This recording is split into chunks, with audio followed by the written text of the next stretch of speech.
Hey everyone, this is me Summi Jha and welcome back to my YouTube channel वायन learning classes. Guys आज हम करने वाले हैं यानी कि आज की जो वीडियो है उसका टॉपिक है women novelist of the 19th century. Guys इससे पहले हमने काफ़ी सारी वीडियोस जो है वो बीए इंग्लिश ऑनर्स के ऊपर कर ली है। अगर आपने वो वीडियोस नहीं देखी है तो वो वीडियोस आप जरूर जाके देखिए, लिंक आपको डिस्क्रिप्शन बॉक्स में मिल जाएगी और उसके ऊपर जो है वो प्लेलिस्ट भी बनी हुई है इंग्लिश ऑनर्स के ऊपर, तो आप उसको भी जाके वॉच कर सकते हैं। तो पहले अगर आप मेरी वीडियो को फर्स्ट टाइम देख रहे हैं तो चैनल पर नई पहली बार आए हैं तो चैनल को सब्सक्राइब जरूर करें, और अगर आपको वीडियो अच्छी लगेगी तो वीडियो को लाइक करें, कमेंट करके अपना फीडबैक जरूर शेयर करें। मेरे साथ इंस्टाग्राम, टेलीग्राम हर जगह जुड़े, आपको लिंक हर चीज़ की जो है वो डिस्क्रिप्शन बॉक्स में मिल जाएगी। तो चलिए वीडियो को शुरू करते हैं। हमारा जो टॉपिक है women novelist of the 19th century, उसका हम फर्स्ट पैराग्राफ पढ़ने जा रहे हैं। Modern critical analysis of 19th century women's literature seeks in part 2 understand the underlying reasons that women authors especially in America, Britain and France were able to gain such widespread exposure and prominence in an age known for its patriarchal and often dismissive attitude toward the intellectual abilities of women.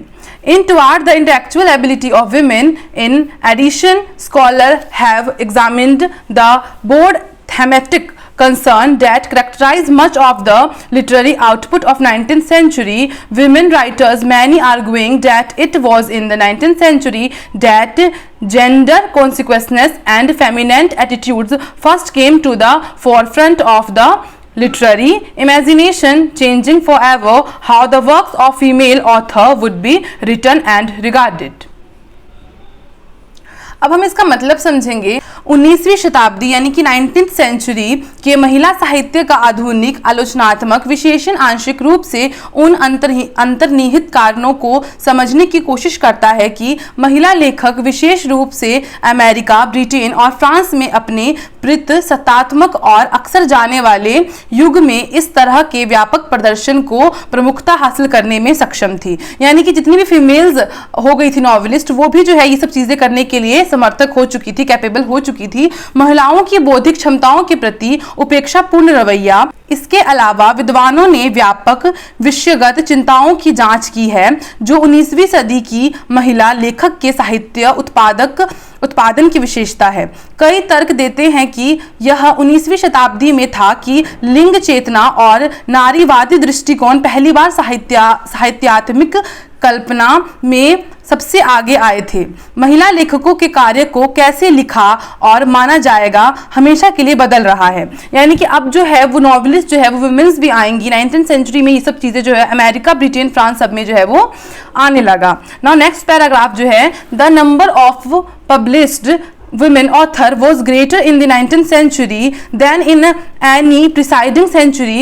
Women's access to higher education increased exponentially during the century, providing them with skill that they could use to develop their art. The growth of market economic cities and life expectancies changed how women in Europe and United States were expected to conform to new social pressure and made many women more.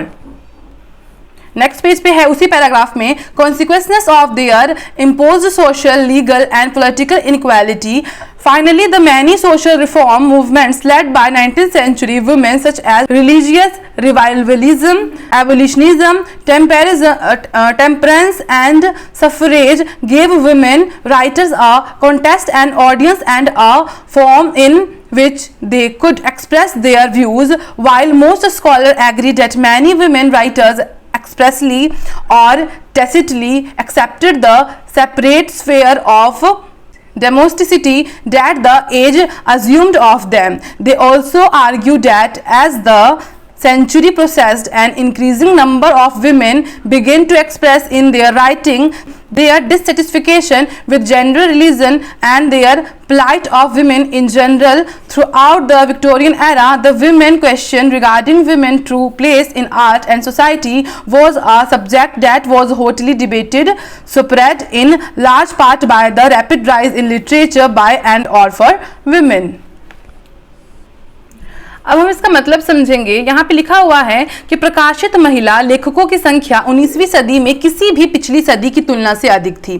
तो 19th century में जो है जितनी भी women's का काम था वो ज्यादा हुआ पिछली की जितनी सदी थी उससे। शताब्दी के दौरान उच्च शिक्षा तक महिलाओं की पहुंच तेजी से बढ़ी, जिससे उन्हें कौशल प्रदान किया गया जिसका उपयोग वे अपनी कला और विकसित करने के लिए कर सकती थी। तो अपनी कला को, अपने काम को उन्होंने विकसित करने के लिए 19th सेंचुरी में जो है वो फीमेल्स का वर्क ज्यादा रहा।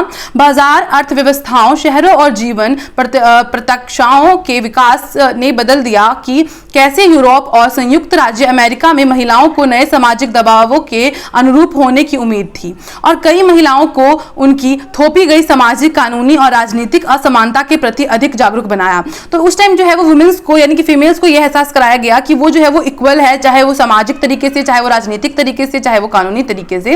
अंत में 19वीं शताब्दी की महिलाओं के नेतृत्व में कई सामाजिक सुधार आंदोलनों जैसे कि धार्मिक पुनरुत्थानवाद, उन्मूलनवाद, संयम और मताधिकारी के यानी कि हर चीज के अधिकार, मत देने से लेकर यानी कि अपना वोट देने से लेकर हर चीज का अधिकार से वो जो है वो मेल से इक्वल हैं, ने महिलाओं लेखकों को एक संदर्भ, एक दर्शक और एक मंच दिया। तो हर चीज जो है वो एक इक्वल तरीके से दिया जिसमें वे अपने विचार व्यक्त कर सकें। जबकि अधिकांश विद्वान इस बात से सहमत है कि कई महिलाएं लेखकों ने स्पष्ट रूप से या मौन रूप से घरेलूता के अलग क्षेत्र को स्वीकार कर लिया जो कि उम्र ने उन्हें ग्रहण किया। उनका यह भी तर्क है कि जैसे जैसे सदी आगे बढ़ी, महिलाओं की बढ़ती संख्या ने अपने लेखन में लिंग के प्रति अपने असंतोष को व्यक्त करना शुरू कर दिया। संबंध और सामान्य रूप से महिलाओं की दुर्दशा, विक्टोरियन युग के दौरान कला और समाज में महिलाओं के वास्तविक स्थान के बारे में महिला प्रश्न एक ऐसा विषय था जिस पर गर्मागर्म बहस हुई। महिलाओं द्वारा और महिलाओं के लिए साहित्य में तेजी से वृद्धि के कारण हिस्से बढ़े। यानी कि कुछ महिलाएं इस टाइम ऐसी थी जिन्होंने अपना जो उनको इक्वालिटी मिली, जो उनको इक्वल मिला, चीजें मिला, उस पर उन्होंने अपना वर्क करना शुरू किया और नॉवेलिस्ट प्रचलित करना शुरू किया। लेकिन कुछ महिलाएं ऐसी थी जो घरेलू हिंसा में दब गई, जो कि अपने वो एक्सेप्ट नहीं कर पाए कि वो दोनों जो है अभी भी इक्वल हैं। आगे जो है वो नेक्स्ट पैराग्राफ में चलते हैं। At the beginning of the 19th century, women writers were largely confined to the genres of children's literature and poetry. The emotionalism of poetry, particularly poetry in which depth of feeling and sentiment, morality and intuition were expressed and celebrated, was ये भी उसी paragraph में है आगे।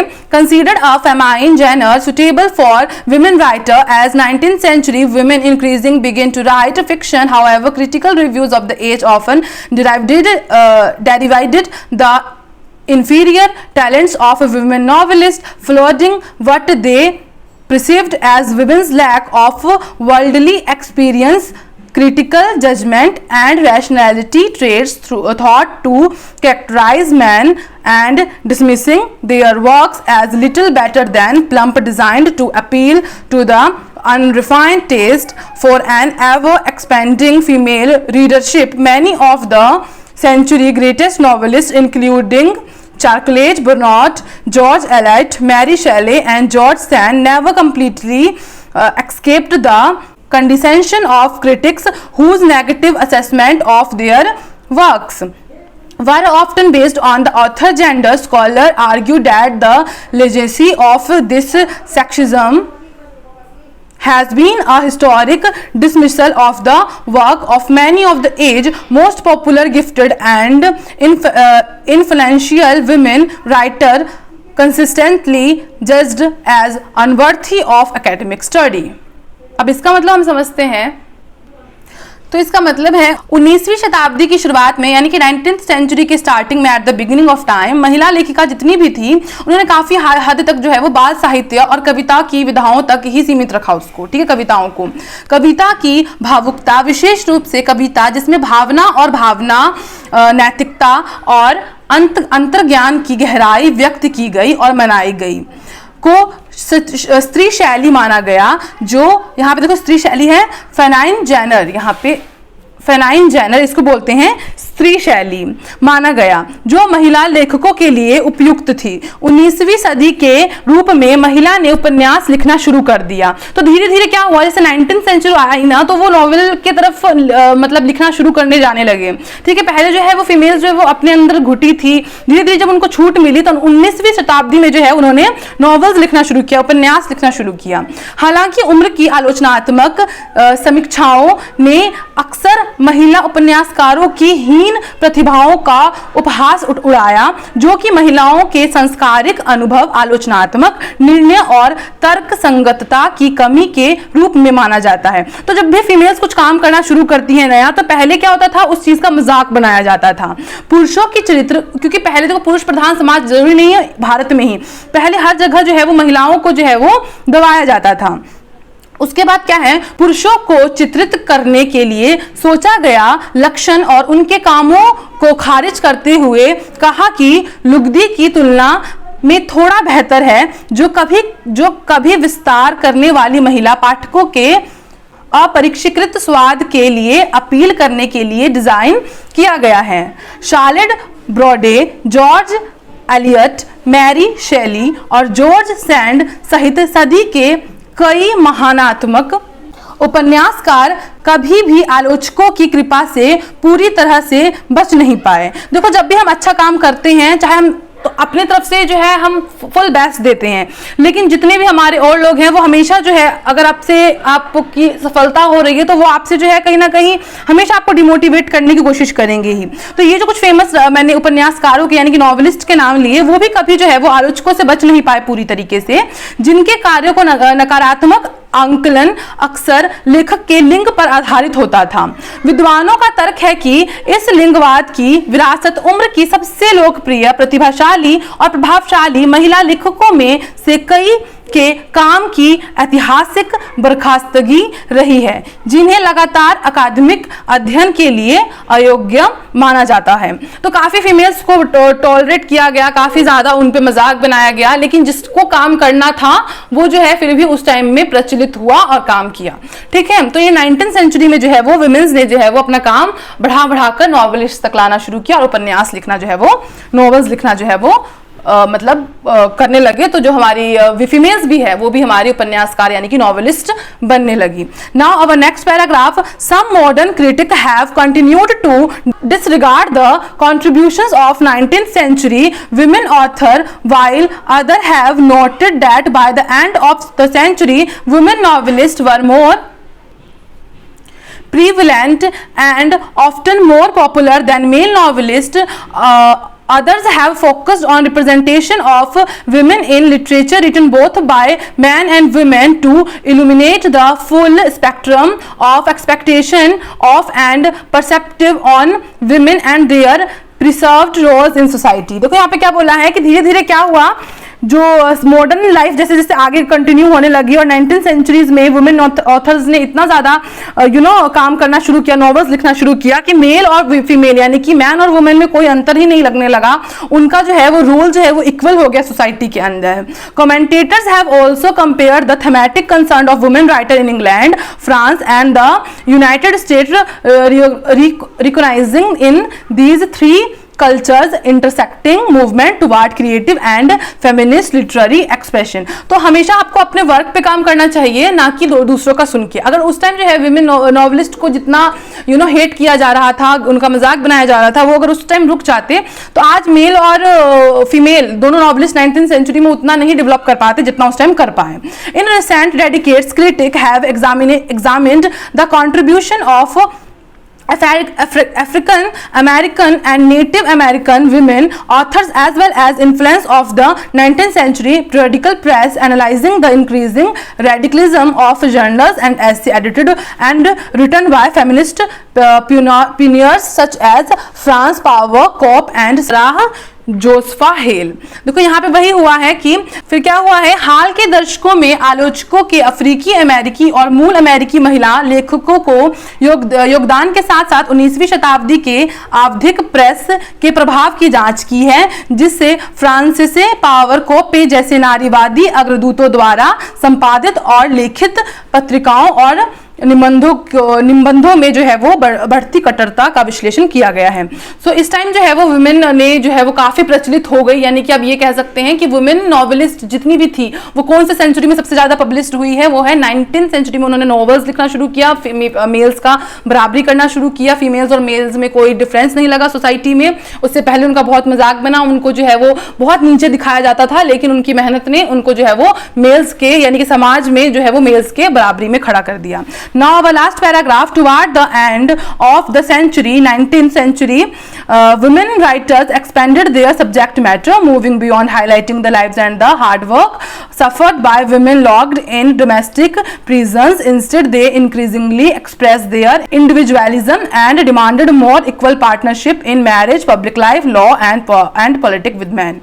तो देखो इससे समझ तो आ ही रहा है कि उन्होंने इतना अपने आप को इतना पावरफुल बना लिया, अपने आप को इतना जागरूक कर लिया कि उन्होंने जो है वो कंपैरिजन में इतने ज्यादा आ गए कि वो इक्वल पार्टनरशिप निभाने लग गए मेंस के साथ, चाहे वो शादी के जीवन में हो, चाहे वो पब्लिक लाइफ में हो, चाहे वो कानून में हो, चाहे वो राजनीति में हो, हर चीज में जो है उन्होंने अपने आप को जो है वो उभार लिया, मेल्स के बराबर कर लिया। इसी के साथ जो है हमारी जो ये वाली वीडियो है कि वुमेन नॉवेलिस्ट इन 19th सेंचुरी कंप्लीट होती है। अगर आपको वीडियो अच्छी लगी हो तो वीडियो को लाइक करें, चैनल पे नए हो तो चैनल को सब्सक्राइब करें। इसकी जो है वो नोट्स पाने के लिए आप मुझको जो है वो टेलीग्राम पे जो है वो फॉलो कर सकते हैं, सब्सक्राइब कर सकते हैं। वहां जाकर टेलीग्राम पे आपको सभी जितनी भी अब तक इंग्लिश लिटरेचर की नोट्स बनी है वो आपको मिल जाएगी।